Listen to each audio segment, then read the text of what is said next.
meron din sila mga fresh tea dito. Dito nila yan niluluto. Ayan, dyan. Para maging tea. Pinapatuyo pa nila. So, dito tayo sa shop, guys. Buti na lang medyo kukunti yung tao ngayon. Kasi Friday, tsaka may pasok yung mga bata. Ay, Friday ba? Ay, yung Saturday pala. This old guy is trying to raise up the girl. Why? I don't know, bro. He just covered.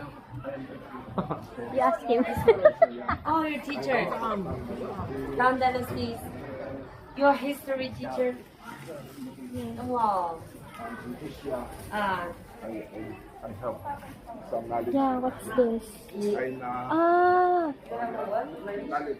Mga ano siya, preserved, fermented, ano guys. Para siyang singkamas na preserve. Tapos meron din siyang, anong tawag dito? Yung mustasa. And then yun yung dried tofu. Ayan. Galing. Mga fermented ano siya guys, vegetables, tofu, and something. And yan yung kanilang costume. Tujang.